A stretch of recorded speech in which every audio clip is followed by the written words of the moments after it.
ಮಹಾಭಾರತದ ಕುರುಕ್ಷೇತ್ರದ ಯುದ್ಧ ಆಗಬೇಕು ಅಂತ ಹೇಳಿ ಡಿಸೈಡ್ ಆಗೋಗುತ್ತೆ. ಆ ಸಂದರ್ಭದಲ್ಲಿ ಶಕುನಿ ದುರ್ಯೋಧನನಿಗೆ ಹೇಳಿ ಕಳಿಸ್ತಾನೆ, ಕೃಷ್ಣನ ಆಶೀರ್ವಾದವನ್ನು ತಗೊಂಡು ಬಾ. ಇಲ್ಲಿ ಪಾಂಡವರಲ್ಲಿ ಅರ್ಜುನನಿಗೆ ಹೇಳಿ ಕಳಿಸ್ತಾರೆ, ಕೃಷ್ಣನ ಆಶೀರ್ವಾದವನ್ನು ತಗೊಂಡು ಬಾ. ಒಂದು ಸಂದರ್ಭ ಬರುತ್ತೆ, ಕೃಷ್ಣ ಮಲಗಿರ್ತಾನೆ, ದುರ್ಯೋಧನ ಬಂದು ಅವನ ತಲೆ ಹತ್ರ ಕೂತ್ಕೋತಾನೆ. ಅರ್ಜುನನೂ ಬರ್ತಾನೆ, ಅರ್ಜುನ ಕಾಲ ಹತ್ರ ಕೂತ್ಕೋತಾನೆ. ಇಬ್ಬರಲ್ಲೂ ಒಂದು ತವಕ, ಯಾರು ಫಸ್ಟ್ ಕೇಳಬೇಕು ಅಂತ. ಮೊದಲು ಬಂದಿದ್ದರಿಂದ ಆ ಹಕ್ಕು ಅವನಿಗೆ ಆಗಿರುತ್ತೆ, ದುರ್ಯೋಧನನಿಗೆ. ಕೃಷ್ಣನಿಗೆ ಎಚ್ಚರ ಆಗುತ್ತೆ, ಆದರೆ ಅವನು ನೋಡೋದು ಮೊದಲು ಅರ್ಜುನನ ಕಾಲ ಹತ್ರ ಕೂತಿರ್ತಾನಲ್ಲ, ಕಣ್ಬಿಟ್ಟು ನೋಡಿದಾಗ ಅರ್ಜುನ ಕಾಣ್ತಾನೆ. ಏನು ಬಂದೆ ಅರ್ಜುನ ಅಂದರೆ, ಅಷ್ಟೊತ್ತಿಗೆ ದುರ್ಯೋಧನ ಹೇಳ್ತಾನೆ, ನಾನು ಮೊದಲೇ ಬಂದಿದ್ದೀನಿ, ನಿನ್ನ ಆಶೀರ್ವಾದ ಬೇಕು ಅಂತ.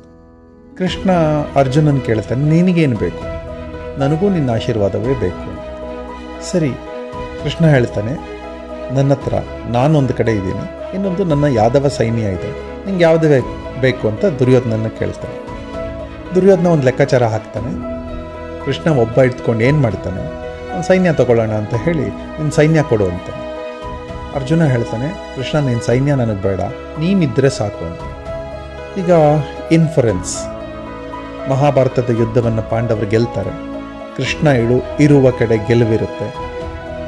ಕೃಷ್ಣ ಹೇಳಿರ್ತಾನೆ, ನಾನು ಧರ್ಮದ ಕಡೆ ನಿಂತ್ಕೋತೀನಿ, ಎಲ್ಲಿ ಅಧರ್ಮ ಇದೆ ಅಲ್ಲಿ ಅದರ ವಿರುದ್ಧ ನಾನು ಹೋರಾಡ್ತೀನಿ.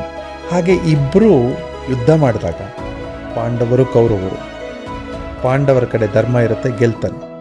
ಇಲ್ಲಿ ನಮಗೆ ಒಂದು ಮ್ಯಾನೇಜ್ಮೆಂಟ್ ಲೆಸನ್ ಏನು, ಕ್ವಾಲಿಟಿ ಇರುವ ಕಡೆ ಕೃಷ್ಣ ಒಂದು ಕ್ವಾಲಿಟಿ, ಕೃಷ್ಣನ ಸೈನ್ಯ ಕ್ವಾಂಟಿಟಿ.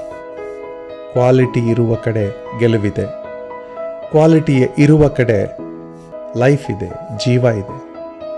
ಅಂಥದ್ದೊಂದು ಸೀನು ಮಹಾಭಾರತದ್ದು ನನ್ನನ್ನು ತುಂಬ ಇನ್ಫ್ಲುಯೆನ್ಸ್ ಮಾಡ್ತು. Thank you.